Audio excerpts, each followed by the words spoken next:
Magandang araw! Sama-sama tayong matuto sa Teacher Sal Learning Resource Channel. Makabansa 3, Quarter 4, Week 7. Balangkas ng plano ng isang aktibong miyembro ng pamilya, aktibong mag-aaral, aktibong mamamayan, at isang aktibong Pilipino. Para sa unang araw, balangkas ng plano ng isang aktibong miyembro ng pamilya. Ano-ano ang mga pangako ng isang batang Pilipino para sa pamilya na nakasaad sa Panatang Makabayan? Para sa layunin ng ating aralin, nabibigkas ang Panatang Makabayan ng may kawastuan, na ipaliliwanag ang pagkakapit ng mga konsepto sa Panatang Makabayan. Balangkas, ito ay ang pangkalahatang plano para sa isang gawain. Noong nakaraang linggo, tinalakay natin ang mga nabanggit ninyong mga panata. Sa araw na ito, gagawa kayo ng isang plano kung paano kayo magiging aktibo sa loob ng inyong tahanan.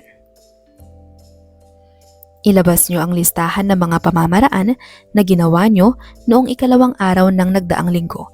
Sagutan nyo ang last gawain bilang isa. Basahin at unawain nyo ang template ng balangkas ng plano na gagamitin nyo sa inyong gawain. Gamit ang template, gumawa kayo ng sariling plano. Isang gawain lamang ang gagawin ng bawat isa. Gamitin ninyo ang ibinigay na oras upang matapos ang inyong gawain. Tandaan na may rubric na gagamitin sa pagtataya ng inyong output. Panuto, gamitin ang template na ito sa pagbuo ng iyong plano. Pangalan ng proyekto, layunin ng proyekto, kagamitan at materyales, mga hakbang. Petsa ng pagsisimula, petsa ng pagtatapos. Anong gawain pa ang nais mong isagawa sa loob ng inyong pamilya na nagpapakita ng pagiging aktibong bahagi nito? 1/16 illustration board, watercolor, Crayola o iba pang medium sa pagkulay. Para sa ikalawang araw, balangkas ng plano bilang isang aktibong mag-aaral. Isa-isahin ang mga pangako ng isang aktibong mag-aaral na makikita sa Panatang Makabayan. Para sa layunin ng ating aralin, nauunawaan ang mga pangako ng isang batang Pilipino sa panata, na ikakapit ang mga konsepto ng Panatang Makabayan sa sarili at pamilya. Kahapon, gumawa kayo ng isang plano para maipakita nyo na kayo ay mga aktibong miyembro ng inyong pamilya. Sa araw na ito, kayo din ay gagawa ng plano para maipakita nyo ang pagiging aktibong mag-aral.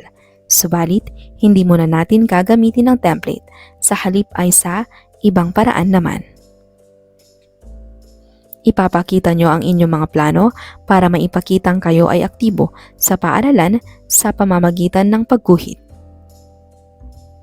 Bibigyan kayo ng sapat na panahon upang makaguhit. Huwag kalimutang magsulat ng paliwanag tungkol sa bagay na inyong iginuhit. Tandaan na may rubric na gagamitin sa pagtataya ng inyong gawain.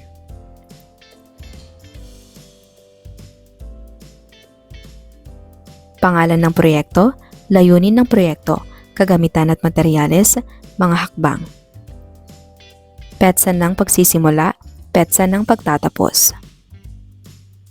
Maliban sa iyong iginuhit, ano pa ang nais mong gawin sa paaralan upang maipakita mong isa kang responsable at aktibong mag-aaral?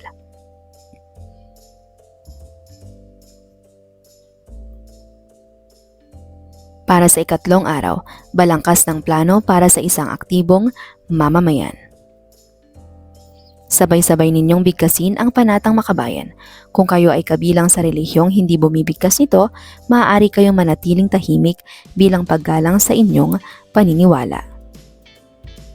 Panatang Makabayan, iniibig ko ang Pilipinas, aking lupang sinilangan, tahanan ng aking lahi, kinukupkup ako at tinutulungan upang maging malakas, masipag at marangal. Dahil mahal ko ang Pilipinas, diringgin ko ang payo ng aking mga magulang. Susundin ko ang tuntunin ng paaralan. Tutuparin ko ang tungkulin ng mamamayang makabayan, naglilingkod, nag-aaral at nagdarasal ng buong katapatan. Iaalay ko ang aking buhay, pangarap, pagsisikap sa bansang Pilipinas. Ano-ano ang pangako ng isang batang Pilipino sa kanyang bayan o lungsod, lalawigan o rehiyon na nasa panata? Para sa layunin ng ating aralin, natutukoy ang mga paraan upang maging aktibo at responsabling batang Pilipino sa bayan o lungsod, lalawigan o rehiyon. Naipakikita ang mga halimbawa ng pagsunod sa panatang makabayan sa sariling bayan o lungsod, lalawigan o rehiyon. Mahuhusay ang mga nagawa ninyong plano kahapon na ipinakita sa pamamagitan ng isang likhang sining. Ngayong araw, ang focus naman natin ay ang ating kinabibilangang komunidad. Think, pair, share. Humanap kayo ng isang kapareha para sa gawaing ito. Pag-usapan nyo ang mga posibleng gawain upang maipakita ang pagiging aktibong bahagi ng komunidad. Pumili kayo ng isang gawain mula sa inyong napag-usapan at gawan ito ng plano. Ibahagi nyo sa buong klase ang inyong napiling plano. Gamitin nyo ang template sa LAS para sa inyong pagpaplano. Tandaan na may rubric na gagamitin sa pagtataya ng inyong gawain. Panuto, gamitin ang template na ito sa pag-enhance ng inyong community service plan. Pangalan ng proyekto, petsa ng pagpaplano, mga miyembro ng grupo. Paglalarawan ng proyekto, layunin, rasyonale, bakit kailangan ang proyekto. Mga aktibidad at timeline, mga aktibidad, timeline. Mga kinakailangang resources, mga tao, mga materyales, pinansyal. Pagsubaybay at ebalwasyon, paano susubaybayan ang progreso ng proyekto.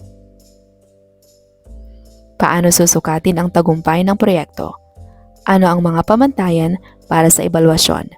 Sino ang magsasagawa ng ebalwasyon? Sustainabilidad, pagpapanatili. Paano mapapanatili ang positibong epekto ng proyekto matapos itong matapos? Ano ang mga hakbang para sa pangmatagalang epekto? Ngayong araw, ang focus naman natin ay ang ating kinabibilangang komunidad. Magbigay ng iba pang gawain na nais mong isagawa sa inyong bayan o lungsod, lalawigan o rehiyon na nagpapakitang ikaw ay isang aktibong bahagi ng komunidad.